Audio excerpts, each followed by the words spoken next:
542, Chapters 46 and 47 of The Tenant of Wildfell Hall. Book talk starts at 9 minutes, 5 seconds. Welcome to Craftlit, the podcast for crafters who love books. My name is Heather Ordover, and I'm podcasting from where the Delaware River meets the Old York Road, New Hope, Pennsylvania. Episode 542. Are we there yet? This episode of Craftlit is brought to you by you. Thank you. Well, hello. How are you? I am well. I am probably giving myself an ulcer from stress, but that's okay because we had a hectic but uneventful, in any sort of bad way, election day. So working the polls for this year's election was safe and sound. We had our constable, who was adorable, and everybody came in masked, and nobody whined like they did during the primary, and everybody was really well behaved, and very, very glad to be voting. Everyone, which was lovely. We hit 90%, I believe, of our entire registered voting public in our little part of New Hope, and that's pretty impressive because I'm hearing that kind of reaction from several different precincts in several different states. So, finally, an engaged populace. It's amazing what it can take. So, that done, I have a video for you that explains how the nose swab testing for SARS-CoV-2, the virus that causes COVID-19. I have an explanatory video from one of the virologists who I like watching who tested positive incorrectly for SARS-CoV-2 virus. Anyway, if you are at all curious about how these tests work and why there can be these so-called false negatives and positives, it's like a 12-minute video. He has graphs and charts. He explains them. He's actually a professor from Columbia University, so he's pretty good at explaining stuff. And he gives you some handy-dandy information that you can use if you have to get a test and it comes back with a result that you think is kind of wonky. There is a question you can ask. What is the CT value? And I will let Vincent Raconello explain that to you in his video. It was pretty cool. In other news, yay, people are signing up for the Bookmark Exchange. Please do so soon, rather than late, because we have a cutoff. I believe it's November 11th. It says it on the form, and you need to sign up so that Tracee will be able to match you up with someone and you can get started. I mean, you could get started right now, honestly. But people are inputting what their favorite books are or their favorite genres are so that you might get an idea of what kind of fun goodie they might like to get as part of our holiday Bookmark Exchange. So excited about that and realizing right now that I have forgotten to sign up myself. So I am going to have to go do that along with you. So there it is. I didn't sleep much last night, and as a consequence, I'm rather bleary, and I am going to misspeak if I am not careful. So, for our Ireland tour information today, I am going to go over the very beginning of day 2. I suppose, actually, right now, I'm probably feeling kind of how I will feel at the beginning of day 2, since we will have ended the day before at the Guinness Storehouse, where everyone will be able to sample Guinness products.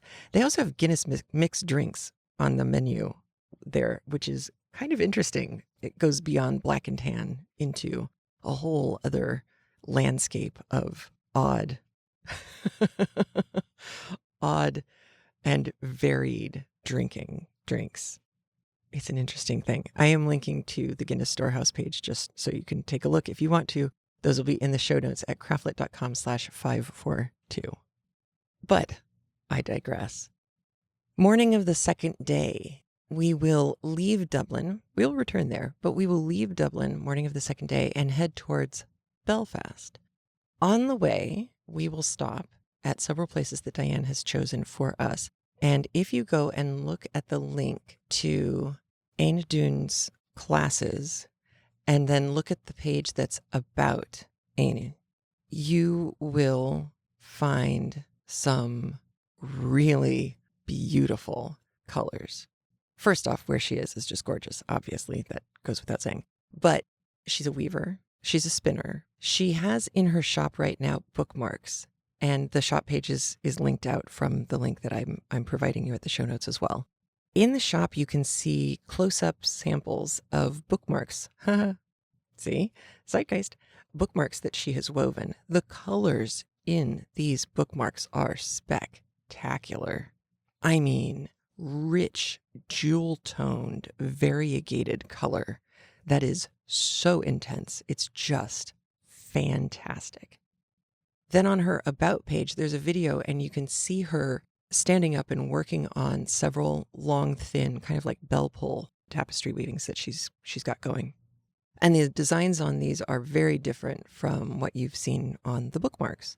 The colors are no less intense, but this time they're this amazing sea blue and sky blue and tropical wave blue. It's just intense.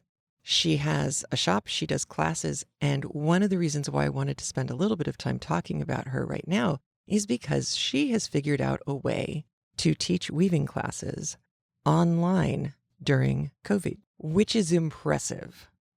She also gave one of the most interesting and I thought genius DIY weaving recommendations I've ever seen. So apologies if you had already thought of this before. I had not. She said if you're going to take a class and you don't have any weaving supplies right now, what you can use is an old frame. Just a lousy old frame. As long as you can, duct tape the corners together, a frame for a picture that has no glass and no picture really is all you need to start tapestry weaving. It's not a heddle loom. It's not a big floor loom that you are going to have to take time and much effort to warp. It's just a tapestry loom. And the things she can teach you, she can do with you using a supply like that. So with very little investment, you could take an online class from a really beautiful expert weaver. It's pretty awesome. So whether you can go on the Ireland trip or not with us, please do take a look at the link that's in the show notes to Áine Dunne's classes. From that page, you can see along the top all the menus to other places. Commissions, contact, her process, her shop, and then the About page is where you can see her working on the really beautiful blue tapestries. She is absolutely not the only thing we will be doing on the morning of the second day on our way to Belfast. We have some other things to do as well, but it's been a week. Yesterday was a week. And I haven't been able to research to my own satisfaction the next steps to know exactly what to share with you. So I am going to reserve the latter part of our second day of the trip for next week. But do take a look at Amy's pages. And, if you take a class, let me know. I would be fascinated. I am not going to have time to do that in the near future. But if you are, please let me know. I would love to hear from you about how that went. All right, here we go. Tenant of Wildfell Hall. We are in the home stretch. We are going to have to come to a conclusion at some point relatively soon, right? Because Helen and Gilbert have talked. They have arrived at a détente where they are going to agree not to speak to or see each other, which is very difficult. Gilbert has made amends with Frederick, Helen's brother. The story is still being told by the older adult Gilbert, looking back on his younger and more impetuous self, which often leads to some humorous descriptions of himself. And we still have Helen in hiding away from Arthur Huntington. So That is where we start, and that is where my introduction is going to end. I don't want to ruin anything. So here we go, listening to chapters 46 and 47 of The Tenant of Wildfell Hall by Anne Bronte, read for us by Eden Ballantyne and Maya Daguerre.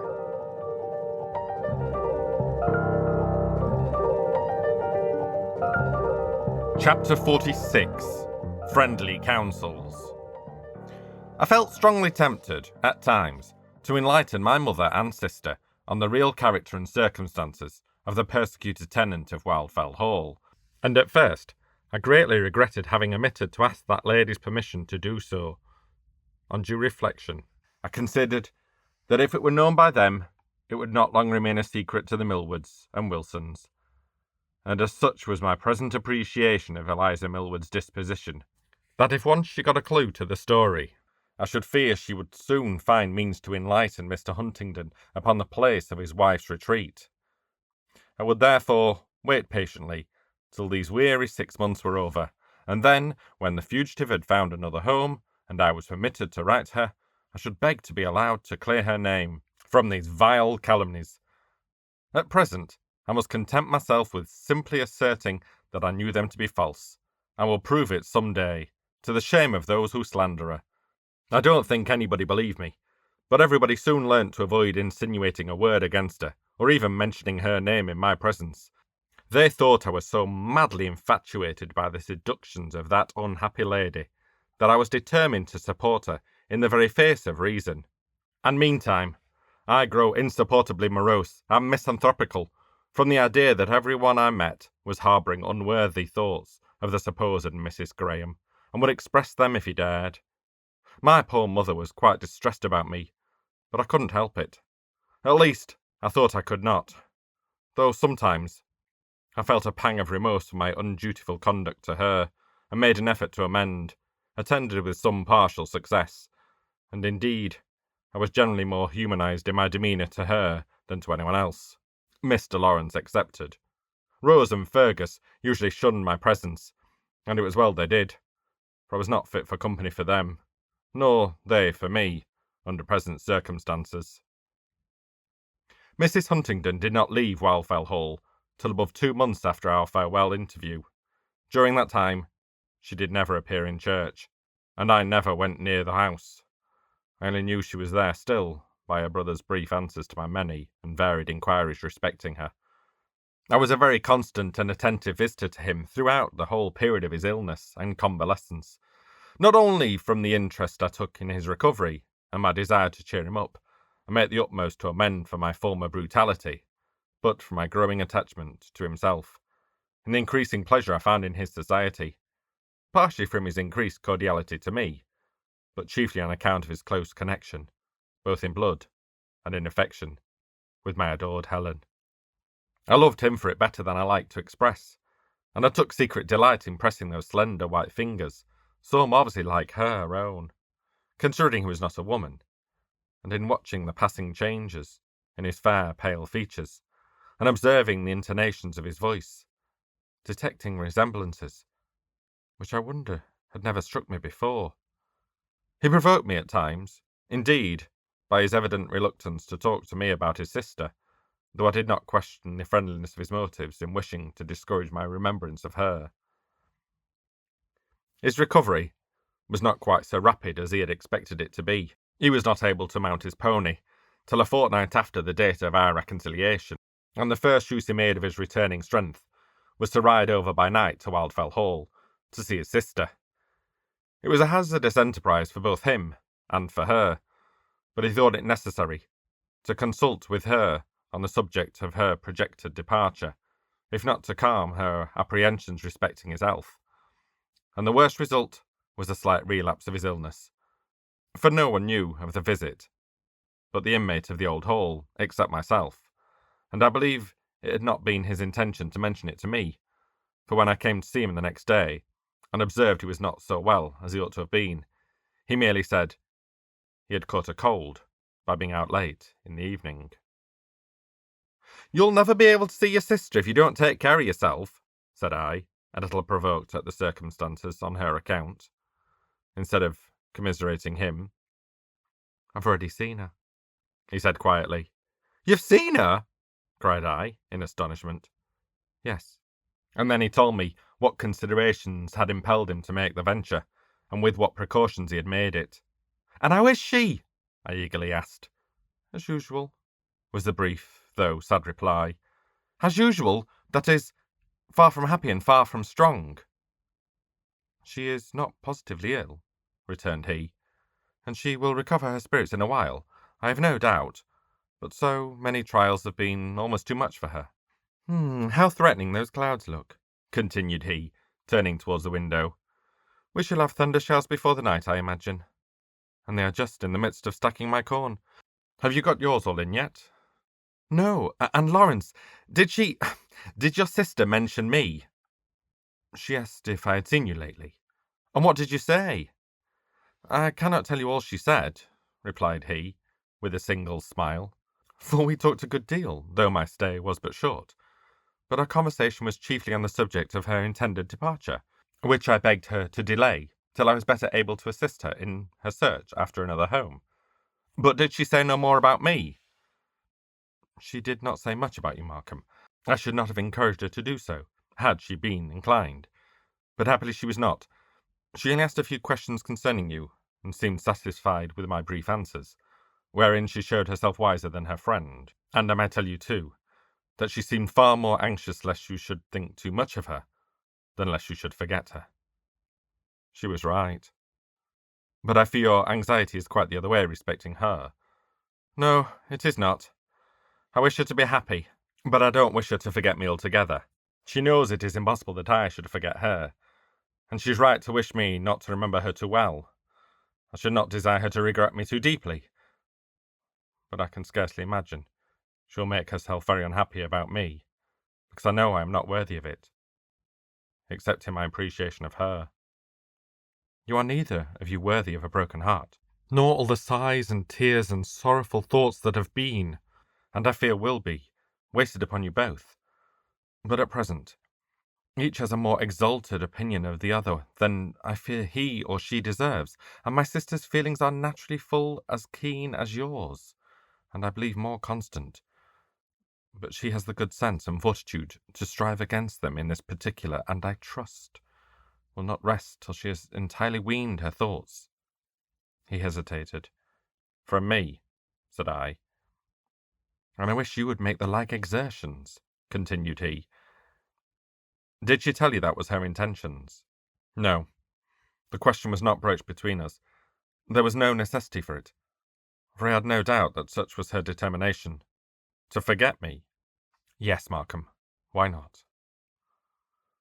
"Oh, well," was my only audible reply. But I internally answered, "No, Lawrence, you're wrong there. She is not determined to forget me. It would be wrong to forget one so deeply and fondly devoted to her, who can so thoroughly appreciate her excellencies and sympathies with all her thoughts, as I can do. And it would be wrong in me to forget so excellent and divine a piece of God's creation as she, when I have once so truly loved and known her." But I said no more to him on the subject.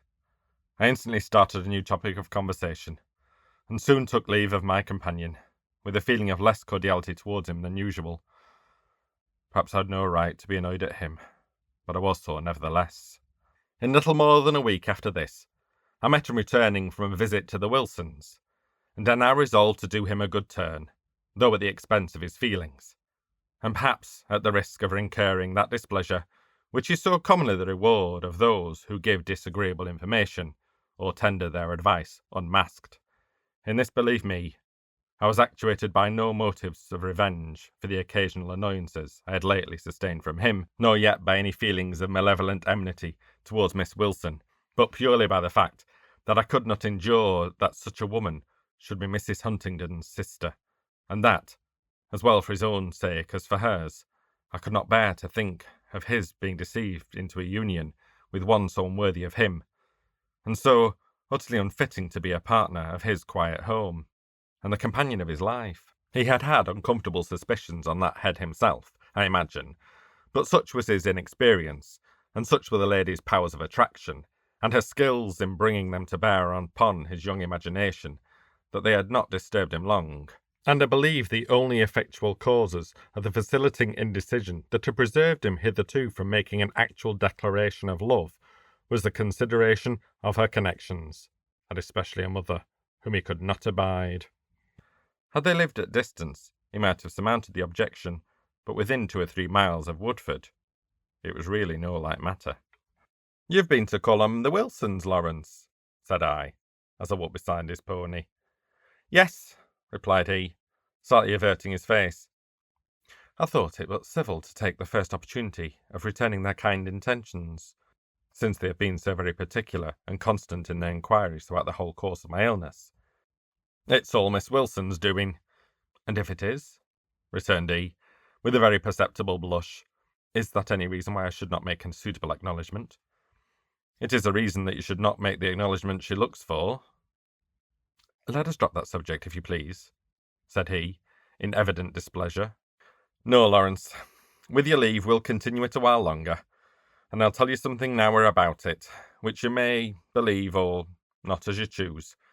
Only please to remember that it is not my custom to speak falsely, and that in this case I can have no motive for misrepresenting the truth." "Well, Markham, what now?"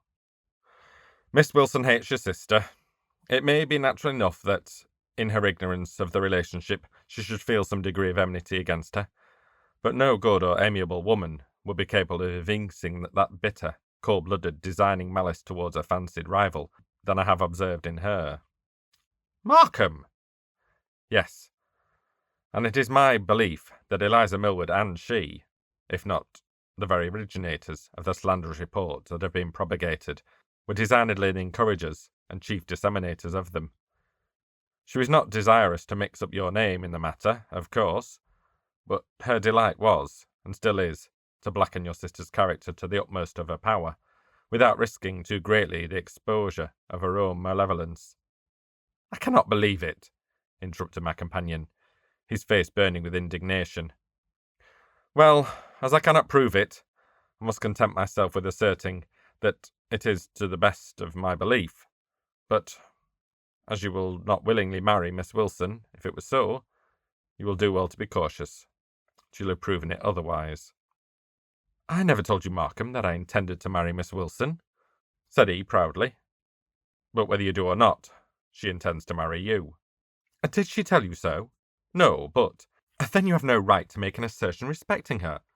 He slightly quickened his pony's pace, but I laid my hand on its mane, determined he should not leave me yet.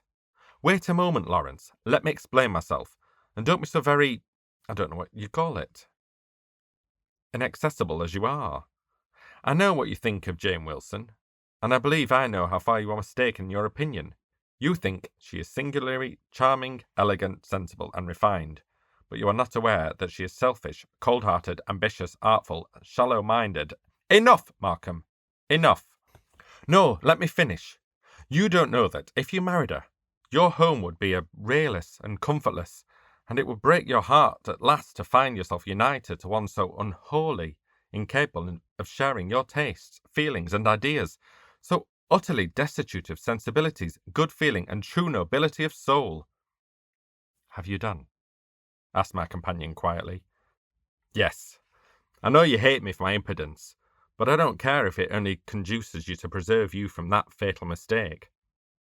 "Well," returned he, with a rather wintry smile, "I'm glad you have overcome or forgotten your own afflictions, so far as being able to study so deeply the affairs of others, and trouble your head so unnecessarily about the fancied or possible calamities of their future life. We parted somewhat coldly again, but still we did not cease to be friends, and my well-meant warning, though it might have been more judiciously delivered, as well more thankfully received, was not wholly unproductive of the desired effect. His visit to the Wilson was not repeated, and though, in our subsequent interviews, he never mentioned her name to me, nor I to him, I have reason to believe he pondered my words in his mind, eagerly, though covertly, sought information respecting the fair lady from other quarters, secretly compared my character of her with what he had himself observed, and what he had heard from others, and finally came to the conclusion that, all things considered, she had much better remain Miss Wilson of Rycote Farm than be transmuted to Mrs. Lawrence of Woodford Hall. I believe, too, that he soon learned to contemplate with secret amazement his former predilections, and to congratulate himself on the lucky escape he had made, but he never confessed it to me, or hinted one word of acknowledgment of the part I had in his deliverance. But this was not surprising to anyone that knew him as I did. As for Jane Wilson, she, of course, was disappointed and embittered by the sudden cold neglect and ultimate desertion of a former admirer. Had I done wrong to blight her cherished hopes? I think not, and certain my conscience has never accused me, from that day to this, of any evil design in the matter. Chapter 47. Startling Intelligence. One morning, about the beginning of November, while I was inditing some business letters shortly after breakfast, Eliza Millward came to call upon my sister. Rose had neither the discrimination nor the virulence to regard the little demon decided, and they still preserved their former intimacy. At the moment of her arrival, however, there was no one in the room but Fergus and myself, my mother and sister being both of them absent, on household cares intent. But I was not going to lay myself out for her amusement, whoever else might be so inclined, so I merely honoured her with a careless salutations and a few words of course, and then went on with my writing, leaving my brother to be more polite if he chose. But she wanted to tease me. "What a pleasure it is to find you at home, Mr. Markham," said she, with a disingenuous, malicious smile. "I so seldom see you now, for you never come to the vicarage. Papa is quite offended, I can tell you," she added playfully, looking into my face with an impertinent laugh, as she seated herself, half beside and half before my desk, off the corner of the table. "I've had a good deal to do of late," said I, without looking up from my letter. "Have you indeed? Somebody said you've been strangely neglecting your business these last few months." "Somebody said wrong. For these last few months especially, I've been particularly plodding and diligent." "Ah, well, there's nothing like active employment, I suppose, to console the afflicted. And, excuse me, Mr. Markham, but you do look very far from well, and have been, by all accounts, so moody and thoughtful of late. I could almost think you have some secret care preying on your spirits, formerly," said she timidly. "I could have ventured to ask what it was, and what I could do to comfort you. I dare not do it now." "You're very kind, Miss Eliza. When I think you can do anything to comfort me, I'll make bold to tell you." "Pray do. I suppose I mayn't guess what it is that's troubling you." "There's no necessity, for I'll tell you plainly. The thing that's troubling me most at present is a young lady sitting at my elbow and preventing me from finishing my letters, and thereafter repairing to my daily business." Before she could reply to this ungallant speech, Rose entered the room, and Miss Eliza, rising to greet her, they both seated themselves near the fire, where that idle lad Fergus was standing, leaning his shoulders against the corner of the chimney-piece, with his legs crossed and his hands in his breeches pocket. "Now, Rose, I'll tell you a piece of news. I hope you have not heard it before. For good, bad, or indifferent, one always likes to be the first to tell. It's about that sad Mrs. Graham." "Oh, shh," whispered Fergus, in a tone of solemn import. "We never mention her. Her name is never heard." And glancing up, I caught him with an eye askance on me, and his finger pointing to his forehead. Then, winking at the young lady with a doleful shake of the head, he whispered, "A monomania, but don't mention it. All right, but that." "I should be sorry to injure anyone's feelings," returned she, speaking below her breath. "Another time, perhaps." "Speak out, Miss Eliza," said I, not deigning to notice the other's buffooneries. "You needn't fear to say anything in my presence." "Well," answered she, "perhaps you already know that Mrs. Graham's husband is not really dead, and that she had run away from him." I started, and felt my face glow, but I bent over my letter, and went on folding it up as she proceeded. "But perhaps you did not know that she has gone back to him again, and that a perfect reconciliation has taken place between them. Only think," she continued, turning to the confounded Rose, What a fool the man must be! And who gave you this piece of intelligence, Miss Eliza? Said I, interrupting my sister's exclamations. I heard it from a very authentic source. From whom, may I ask? From one of the servants at Woodford. Oh, I was not aware that you're on such intimate terms with Mr. Lawrence's household. It was not from the man himself that I heard it, but he told it in confidence to our maid Sarah, and Sarah told me. In confidence, I suppose. And you tell it in confidence to us? But I can tell you that it is a lame story after all, and scarcely one half of it true. While I spoke, I completed the sealing and direction of my letters, with a somewhat unsteady hand, in spite of all my effort to retain composure, and in spite of my firm convictions that the story was a lame one, that the supposed Mrs. Graham most certainly had not voluntarily gone back to her husband, or dreamt of a reconciliation. Most likely she was gone away, and the tale-bearing servant, not knowing what was become of her, had conjectured that such was the case, and our fair visitor had detailed it with a certainty, delighted with such an opportunity of tormenting me. But it was possible, barely possible, that someone might have betrayed her, and she had been taken away by force. Determined to know the worst, I hastily pocketed my 2 letters, and muttered something about being too late for the post, left the room, rushed out into the yard, and vociferously called for my horse. No one being there, I dragged him out of the stable myself, strapped the saddle onto his back and the bridle onto his head, mounted, and speedily galloped away to Woodford. I found its owner pensively strolling the grounds. "Is your sister gone?" were my first words, as I grasped his hand, instead of the usual inquiries after his health. "Yes, she's gone," was his answer, so calmly spoken that my terror was at once removed. "I suppose I mayn't know where she is," said I, as I dismounted, and relinquished my horse to the gardener, who, being the only servant within call, had been summoned by his master, from his employment of raking up the dead leaves on the lawn, to take him to the stables. My companion gravely took my arm, and leading me away to the garden, thus answered my question. "She's at Grassdale Manor, in Derbyshire." "Where?" cried I, with a convulsive start.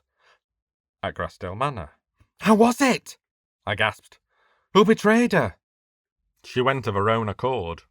"Impossible, Lawrence. She would not be so frantic," exclaimed I, vehemently grasping his arm as if to force him to unsay those hateful words. "She did," persisted he, in the same grave, collected manner as before, "and not without reason," he continued, gently disengaging himself from my grasp. "Mr. Huntingdon is ill." "And so she went to nurse him?" "Yes." "Fool!" I could not help exclaiming, and Lawrence looked up with a rather reproachful glance. "Is he dying, then?" "I think not, Markham." "And how many more nurses has he? How many ladies are there beside to take care of him?" "None. He was alone, or she wouldn't have gone." "Oh, confound it. This is intolerable." "What is? That he should be alone?" I attempted no reply, for I was not sure that this circumstance did not partly conduce to my distraction. I therefore continued to pace the walk in silent anguish, with my hand pressed to my forehead, then suddenly paused, and turning to my companion, I impatiently exclaimed, "Why did she take this infatuated step? What fiend persuaded her to it?" "Nothing persuaded her, but her own sense of duty." "Humbug!" "I was half inclined to say so myself, Markham, at first. I assure you, it was not by my advice that she went, for I detest the man as fervently as you do, except, indeed, that his reformation would give me much greater pleasure than his death. But all I did was to inform her of the circumstances of his illness, the consequence of a fall from his horse in hunting, and to tell her that that unhappy person, Miss Myers, had left him some time ago. It was ill done. Now when he finds the convenience of her presence, he will make all manner of lying speeches and false fair promises for the future, and she'll believe him. And then her condition will be 10 times worse, and 10 times more irredeemable than before." "There does not appear to be much ground for such apprehension at present," said he, producing a letter from his pocket. "From the account I received this morning, I should say—" It was her writing. By an irresistible impulse, I held out my hand, and the words, "Let me see it!" involuntarily passed from my lips. He was evidently reluctant to grant the request, but while he hesitated, I snatched it from his hand, recollecting myself, however, the minute after, and offering to restore it. "Here, take it," said I, "if you don't wish to read it." "No," replied he, "you may read it if you like." I read it, and so may you. Grassdale, November 4th.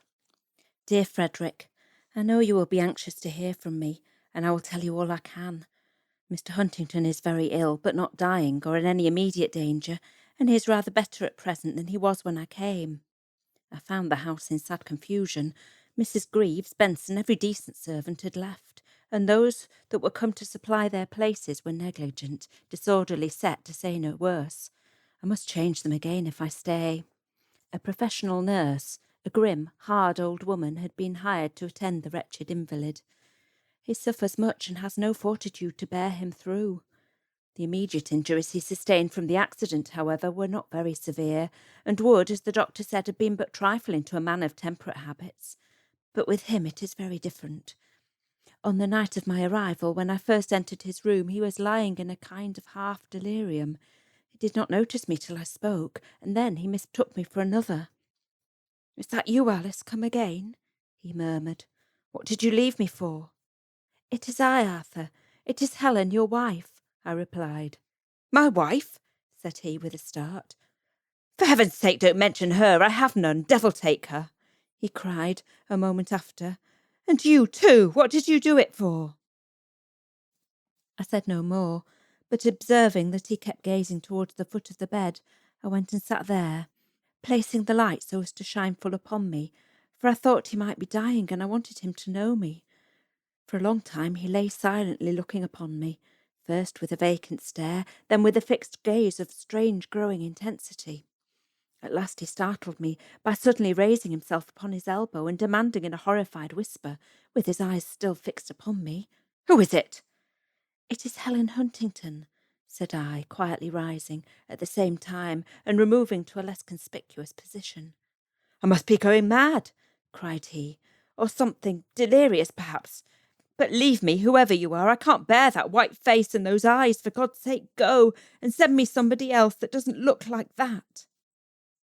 I went at once and sent the hired nurse, but next morning I ventured to enter his chamber again, and taking the nurse's place by his bedside, I watched him and waited on him for several hours, showing myself as little as possible, and only speaking when necessary, and then not above my breath. At first he addressed me as the nurse, but on my crossing the room to draw the window blinds in obedience to his directions, he said, "No, it isn't nurse. It's Alice. Stay with me, do. That old hag will be the death of me." "I mean to stay with you," said I, and after that he would call me Alice, or some other name almost equally repugnant to my feelings.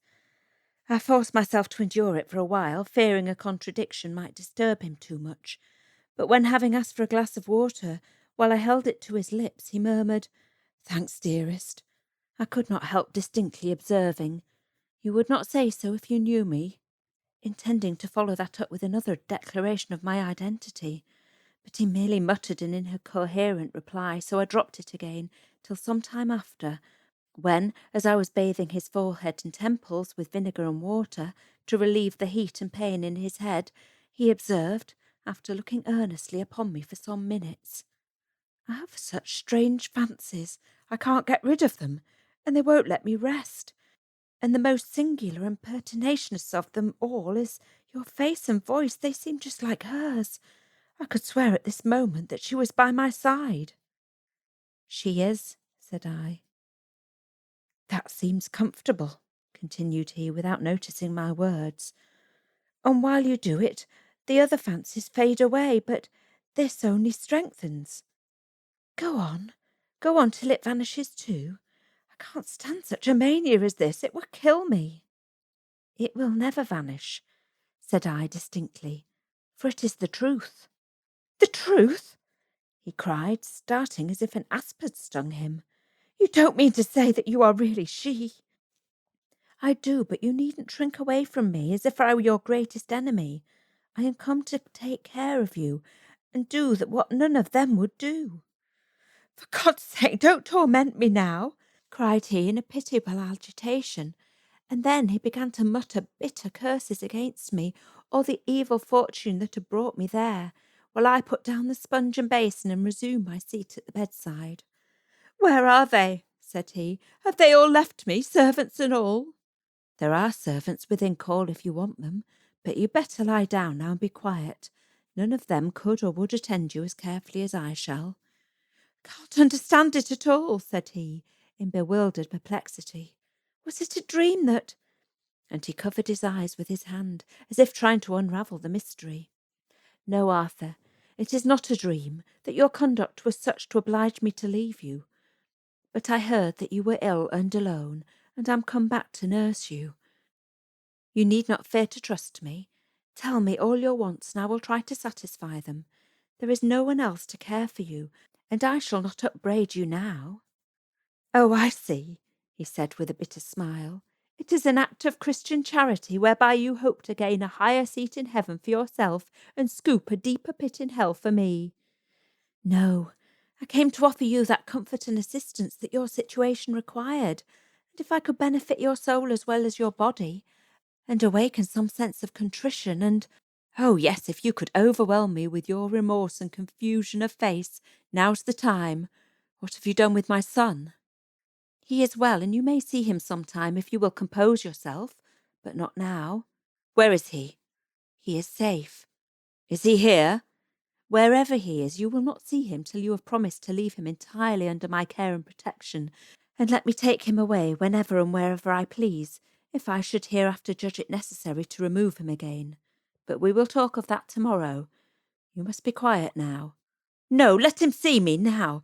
I promise if it must be so. No. I swear, as God is in heaven. Now then, let me see him. But I cannot trust your oaths and promises. I must have a written agreement, and you must sign in the presence of a witness. But not today, tomorrow. No, today, now, persisted he. And he was in such a state of feverish excitement, and so bent upon the immediate gratification of his wish, that I thought it better to grant it at once, as I saw he would not rest till I did.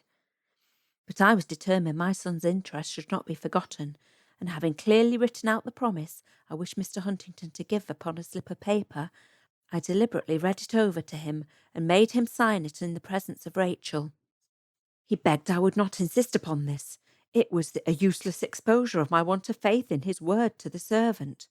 I told him I was sorry, but since he had forfeited my confidence, he must take the consequence. He next pleaded inability to hold the pen. Then we must wait until you can hold it, said I, upon which he said he would try, but then he could not see to write. I placed my finger where the signature was to be, and told him he might write his name in the dark, if he only knew where to put it. But he had no power to form the letters. In that case you must be too ill to see the child, said I, and finding me inexorable, he at length managed to ratify the agreement, and I bade Rachel to send the boy. All this may strike you as harsh, but I felt I must not lose my present advantage, and my son's future welfare should not be sacrificed to any mistaken tenderness for this man's feelings. Little Arthur had not forgotten his father, but 13 months of absence, during which he had seldom been permitted to hear a word about him, or hardly to whisper his name, had rendered him somewhat shy, and when he was ushered into the darkened room where the sick man lay, so altered from his former self, with fiercely flushed face and wildly gleaming eyes, he instinctively clung to me, and stood looking upon his father with a countenance expressive of far more awe than pleasure. "Come here, Arthur," said the latter, extending his hand towards him. The child went and timidly touched that burning hand, but almost started in alarm when his father suddenly clutched his arm and drew him nearer to his side. "Do you know me?" asked Mr. Huntington, intently perusing his features. "Yes." "Who am I?" "Papa." "Are you glad to see me?" "Yes." "You are not," replied the disappointed parent, relaxing his hold and darting a vindictive glance at me. Arthur, thus released, crept back to me and put his hand in mine. His father swore I had made the child hate him, and abused and cursed me bitterly. The instant he began, I sent our son out of the room, and when he paused to breathe, I calmly assured him that he was entirely mistaken. I had never once attempted to prejudice the child against him. I did indeed desire him to forget you, said I, and especially to forget the lessons you taught him, and for that cause, and to lessen the danger of discovery, I own I had generally discouraged his inclination to talk about you. But no one can blame me for that, I think. The invalid only replied by groaning aloud and rolling his head on the pillow in a paroxysm of impatience. I am in hell already, cried he. This cursed thirst is bursting my heart to ashes. Will nobody— Before he could finish the sentence, I had poured out a glass of acidulated cooling drink that was on the table and brought it to him. He drank it greedily, but muttered as I took away the glass, I suppose you're heaping coals of fire on my head, you think. Not noticing this speech, I asked if there was anything else I could do for him. Yes, I'll give you another opportunity of showing your Christian magnanimity, sneered he. Set my pillow straight, and these confounded bedclothes. I did so. Now get me another glass of that slop. I complied. This is delightful, isn't it? Said he with a malicious grin, as I held it to his lips. You never hoped for such a glorious opportunity. Now shall I stay with you? Said I, as I replaced the glass on the table. Or will you be more quiet if I go and send the nurse? Oh, yes, you're wondrous gentle and obliging. But you've driven me mad with it all, responded he with an impatient toss. I'll leave you then, said I, and I withdrew, and I did not trouble him with my presence again that day, except for a minute or two at a time, just to see how he was and what he wanted. Next morning the doctor ordered him to be bled. After that he was more subdued and tranquil. I passed half the day in his room at different intervals. My presence did not appear to agitate or irritate him as before, and he accepted my services quietly without any bitter remarks.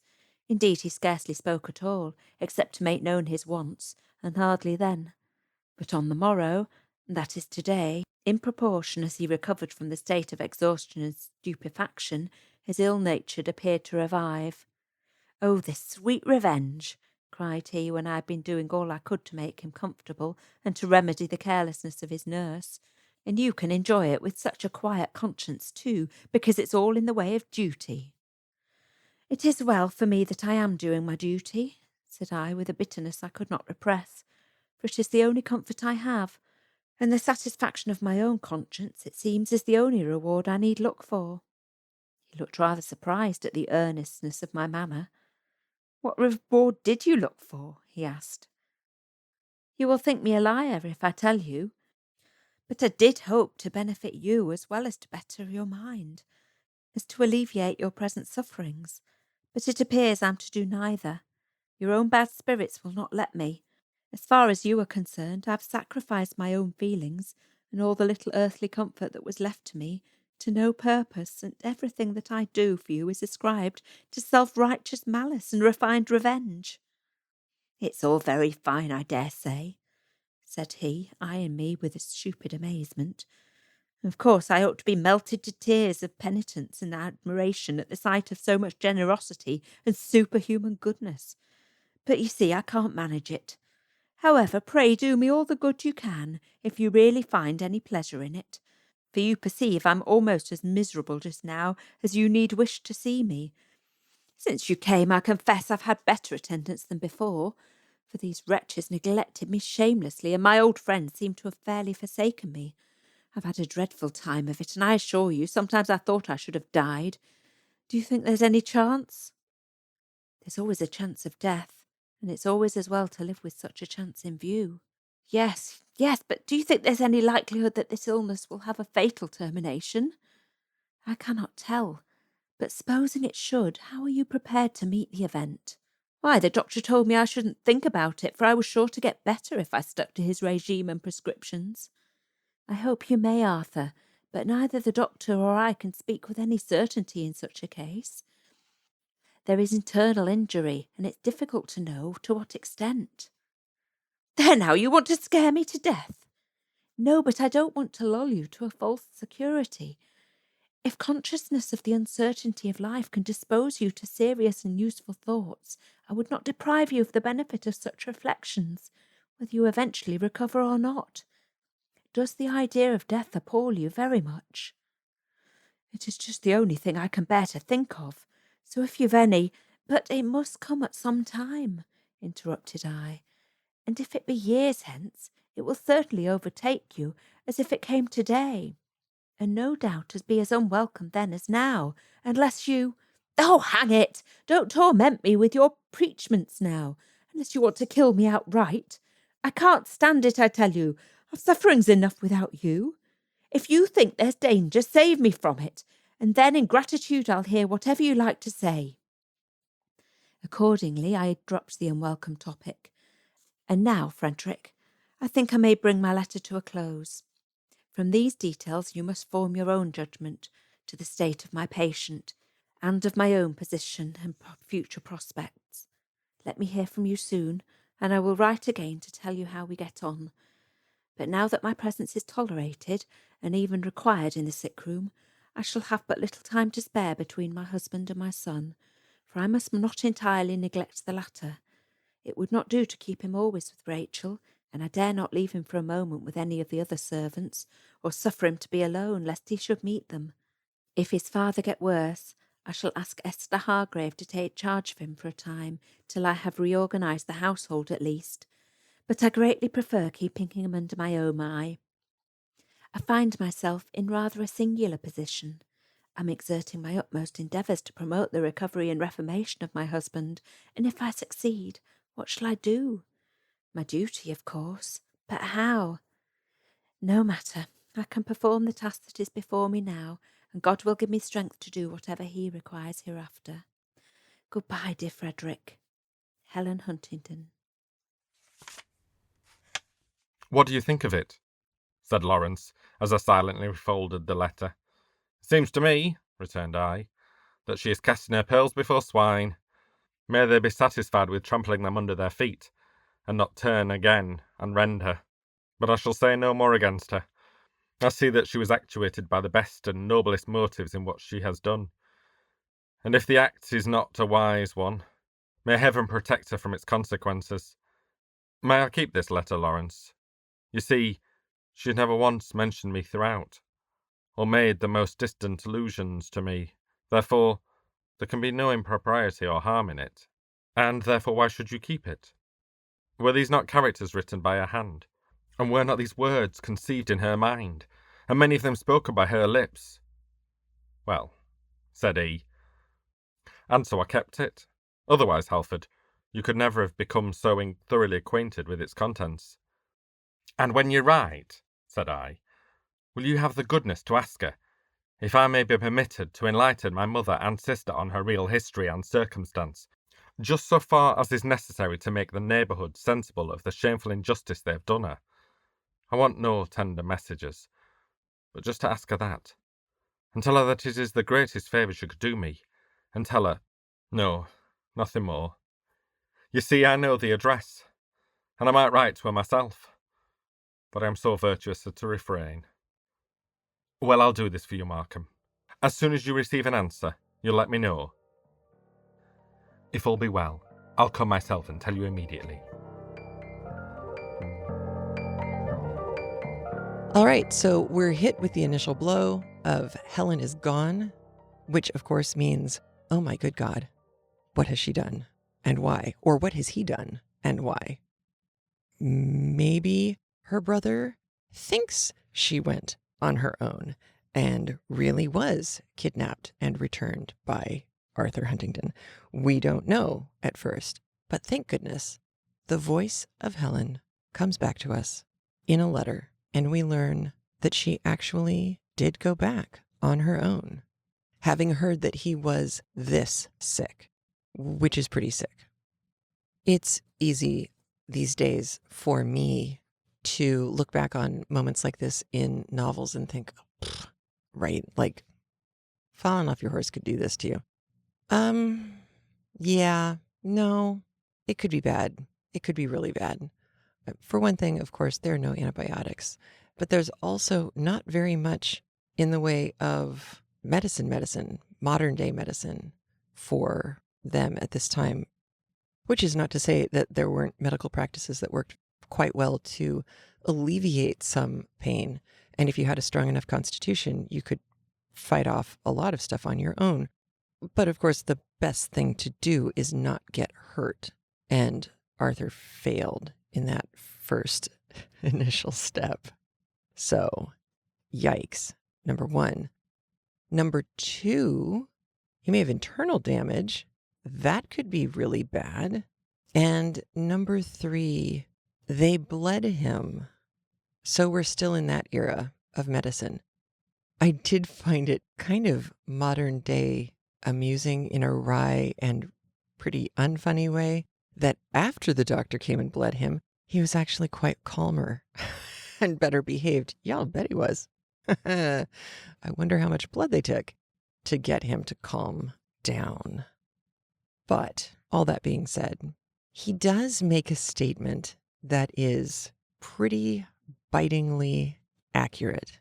He makes a statement that is in reference to a line in Proverbs, or actually a passage from Proverbs, which I will read to you. It goes like this. If thine enemy be hungry, give him bread to eat. And if he be thirsty, give him water to drink. For thou shalt heap coals of fire upon his head, and the Lord shall reward thee. So, number one, do the right thing for the other human. For goodness sake, if somebody's hungry, feed them. If somebody is thirsty, give them something to drink. If it's your enemy and you treat them this kindly, their face will flame up from embarrassment, like as though hot coals were poured on their head. Make them ashamed of their own behavior by being better than them. I heard this described as vindictive virtue.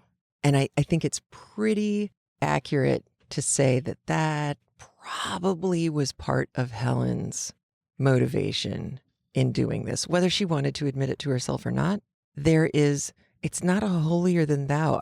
It really is kind of a vindictive virtue moment where she can go show him how people, good people, regular people, nice people, kind people, are supposed to behave. Jerkface. So here, he's not stupid. He gets it.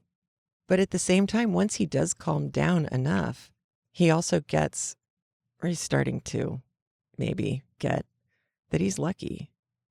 The other thing Helen does that I think is really interesting is getting him to sign off on the fact that he will not keep Arthur from her in the future. Now, number one, there is no way that that piece of paper is going to hold up in any kind of court. She doesn't have these rights. He can't assign these rights to her by writing his name on this piece of paper. But this is in no way an inconsequential victory for Helen. This is huge. And what a big old baby face he is about it. Oh, I can't sign my name. I can't hold my pen. Oh, well, here, let me help you. I can't see where I'm supposed to sign it. I love how many different ways she has to help him get to the point where he's finally, oh, fine, I'll just sign my name. This man. Blah. Sorry, guys who are listening. We know you're not him. Just so you know, we're not lumping him in with the rest of mankind. He's a special case. A very, very special case. So he signs this paper. He has never, ever acquiesced to anything Helen has asked him to do. But his son, apparently, is important enough to him that he's willing to do it. I love this. This bodes well. Maybe Helen will be able to get away when he's done convalescing. I mean, I don't know about you, but the minute I was right there with Gilbert, the minute I heard that she had left of her own volition and that it appeared to be true that she had done that, I was convinced. Well, that's it. She is gone. She is gone forever. It is never going to work out for her again. She will never be free. So now that she's done this successfully, I am no longer convinced that Arthur is not going to relinquish some of his control over her, at least. She does have it in writing. He can't deny it now. And since he was pretty good at gaslighting her, which, by the way, if you haven't seen the movie Gaslight, please do. It's a black and white film. Ingrid Bergman is amazing in it. So good. So good.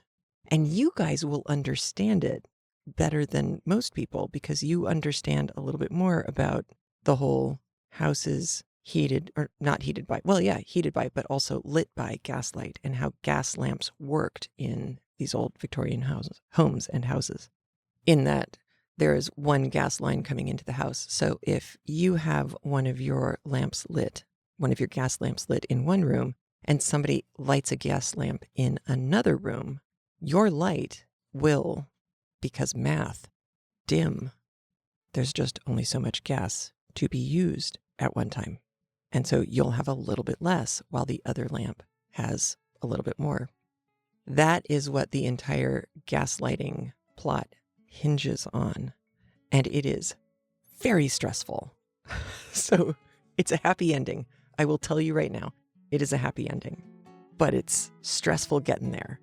Kind of like, dare I say it, what we hope the tenant of Wildfell Hall will turn out to be like. Mahaha, I'm leaving you there. So, have a great week. Take care of yourself. Take care of each other. Wear a mask. I'll talk to you soon. Take care. Bye. If you like what you heard today, please leave a review over at iTunes. Join us on Facebook. Meet up with the knitters on Craftlet's Corner of Ravelry. Stay in the know on Instagram or add your name to our mailing list, which I promise will never spam you. In fact, you probably want to buy a lottery ticket on any day that you get a message from the Craftlet mailing list because that'll be a special day. And remember, if your hands are too busy to pick up a book, at least you can turn one on.